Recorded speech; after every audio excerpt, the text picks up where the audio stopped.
네, 제가 예전에 어떤 장로님께 들은 이야기인데요. 장로님이 장로님 되기 전에 권사 때 있었던 일이라고 합니다. 그때 이제 등산 가는 걸 좋아하셨대요. 그래서 이렇게 등산을 자주 가셨는데, 여러분 직장인들이 등산을 대부분 언제 가죠? 일요일에 가잖아요, 주일에. 그래서 이렇게 등산을 좋아하니까 이렇게 주일 예배를 좀 몇 번 빼먹고 이렇게 등산을 가셨다고 합니다. 뭐 좀 마음에 찔리는 마음도 있었겠지만 그래도 등산이 좋았기 때문에 좀 자주 가셨대요. 그런데 이렇게 어느 날에 등산을 하고 있는데 저 앞에 이렇게 낭떠러지가 있는데 어떤 사람이 이렇게 툭 떨어지더래요. 그래서 너무 깜짝 놀라면서 그때 하나님께서 하시는 말씀을 들었다고 합니다. 그 말씀 무슨 말씀이었을까요? 하나님 앞에서 장로 될 사람이 이렇게 주일에 등산 가면 되겠냐 하는 음성으로 들으셨다고 합니다. 그래서 그때부터 이제 주일 등산 모임을 끊어버리시고 주일을 잘 성수하시고, 그래서 결국 이렇게 장로님이 되셨다는 그런 요지의 간증이었습니다. 여러분 이 이야기를 들어보면요, 좀 원수적이고 좀 단순한 신앙 얘기 아니야? 이렇게 생각하실 수도 있을 것입니다. 여러분 그러나 신앙이라는 것은요, 결국 하나님과 나와의 관계로부터 시작되는 것입니다. 그리고 그 개인적인 사건 속에서 하나님께서는 말씀하시고요, 그 말씀을 통해서 계시하신다라는 것이죠. 그런데 우리의 삶 속에서 좋은 일들만 일어나지는 않죠. 고난도 일어나고요, 고통의 일도 있고요, 상처도 생기고 아픔도 있고, 또 우리가 이해하지 못하는 사건들이 일어난다는 것입니다. 오늘 설교의 내용과 이렇게 좀 맞는 부분이 있어서요, 제가 시를 한 편 소개해 드리려고 합니다. 제가 읽어드릴게요. 그 시의 제목은 아픔과 슬픔도 길이 된다라는 제목입니다. 이철한 시인 읽어드리겠습니다. 오랜 시간 아픔을 통해 나는 알게 됐다. 아픔도 길이 될 수 있다는 것을. 바람 불지 않는 인생은 없다. 바람이 불어야 나무는 쓰러지지 않으려고 더 깊이 뿌리를 내린다. 바람이 나무를 흔드는 이유다. 바람이 우리들을 흔드는 이유다. 아픔도 길이 된다. 슬픔도 길이 된다. 이런 시입니다. 꼭 호세아의 삶을 표현한 시 같아서 소개해 보았습니다. 하나님께서는요, 호세아의 개인적인 가정사의 아픔을 통해서 말씀하셨고요, 그 개인적인 삶을 빗대어서 이스라엘에게 말씀하셨습니다. 근데 그 말씀이 굉장한 경고의 메시지죠. 심판의 메시지죠. 그러나 하나님께서 왜 경고하실까요?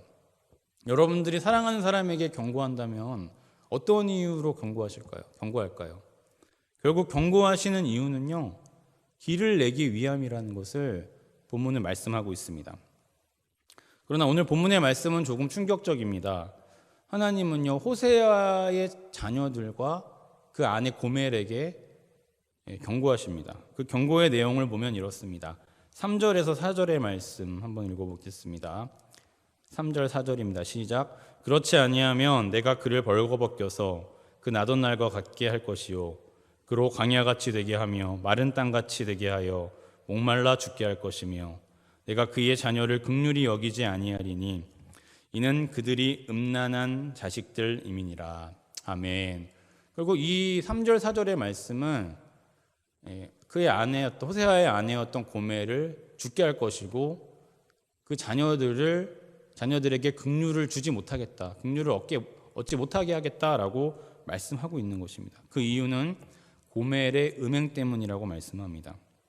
그런데요, 우리가 한편으로 생각하면 어머니가 잘못됐다고 자녀들에게 긍휼을 베풀지 못한다는 말씀이 합당한가 질문할 수도 있을 것입니다.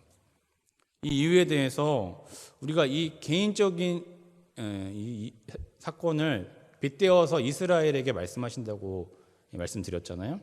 그렇게 우리가 생각해 보면 더 명확해지겠지만은요, 결국은 어머니가 아이들에게 주는 영향력을 무시할 수 없다라는 것입니다. 여러분 이제 임신을 하게 되면 그렇게 하잖아요. 태교도 하고 뭐 험한 말도 안 쓰고 좋은 음식도 먹잖아요. 왜 그렇죠? 산모가 아이에게 주는 영향력이 있다고 믿기 때문입니다. 그와 마찬가지로요. 그런 의미에서 고멜의 음행이 자녀들에게도 영향을 미친다는 말씀입니다. 이 호세아서의 기본적인 구조는요, 하나님께서 경고하는 메시지를 많이 보여주십니다. 또 호세아의 가정적인 개인적인 이야기를 통해서 그것을 빗대어서 이스라엘에게 말씀하고 있는 구조입니다.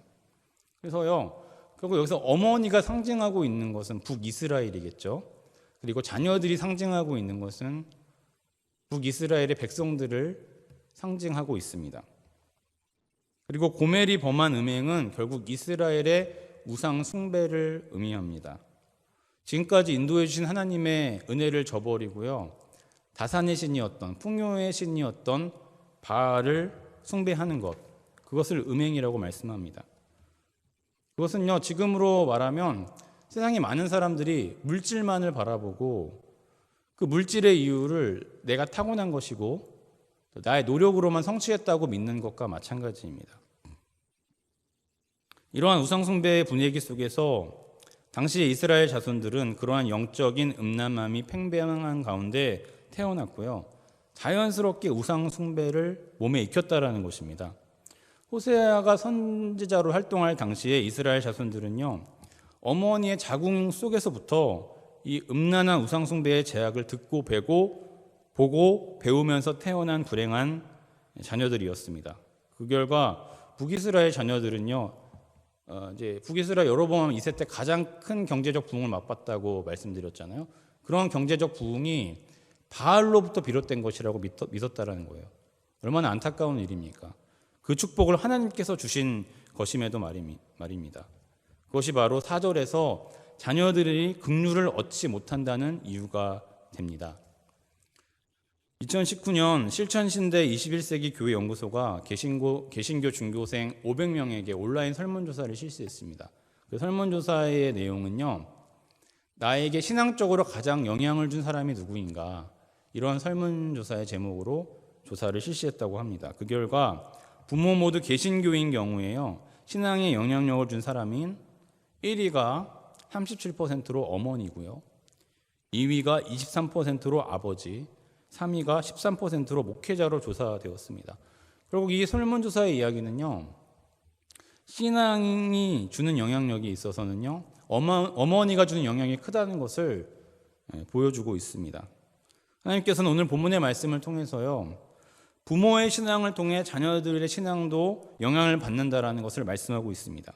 그리고 부모의 타락이 결국 자녀의 타락으로 이어질 수 있다는 사실도 말씀하고 있습니다. 그렇기 때문에요, 하나님께서 강력하게 경고하시는 이유가 있다라는 거예요. 왜 하나님께서는 이렇게 오늘 본문의 말씀처럼 강력하게 경고하실까요? 6절의 말씀 한번 읽어보겠습니다. 6절의 말씀 시작. 그러므로 내가 가시로 그 길을 막으며 담을 쌓아 그로 그 길을 찾지 못하게 하리니. 아멘.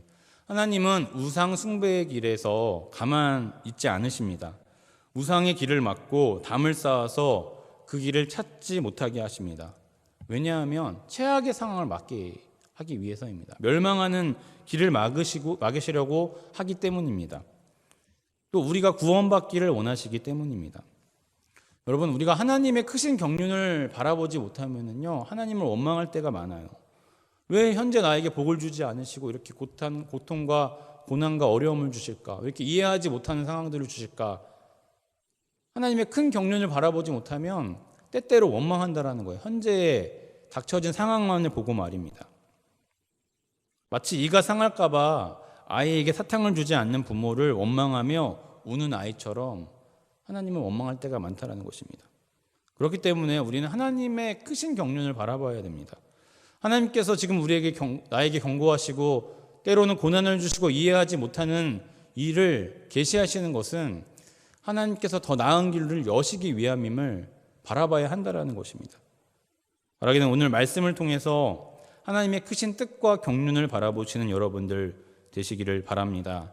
하나님께서는 고난과 아픔을 통해 길을 막으시는 것 같으나 최악의 길을 막으시려고 하시는 것임을 깨달으시기 바랍니다. 모든 것을 뺏어가시는 분이 하나님이 아니라 그 길을 통해서 다시금 새 창조의 길, 구원의 길을 여시는 분이시라는 것을 깨달으시는 여러분들 되시기를 바랍니다. 그것이 오늘 본문이 말씀하고 있는 은혜입니다. 모든 사람의 삶 속에는 아픔과 상처가 존재합니다. 때로는 호세아처럼 이해하지는 못하는 삶을 주시는지 알지 못해서 고통스러울 때도 있을 것입니다. 그러나 하나님은 우리의 고난을 두고 보시는 분이 아니십니다. 그 고난의 길을 통해서 영원한 복의 길을 여시는 분이시라는 것을 본문은 말씀하고 있습니다. 그 은혜를 체험하시는 우리 목동교회 성도님들 되시기를 바랍니다.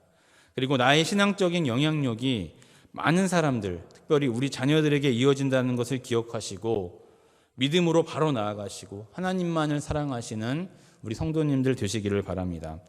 그래서 현재 우리가 보지 못하는 또 보이는 아픔과 상처들을 극복하시고 우리에게 주어진 하나님의 길을 찾으시고 발견하시는 또 체험하시는, 그래서 하나님의 은혜를 체험하시는 저 여러분들 다 되시기를 간절히 축원합니다.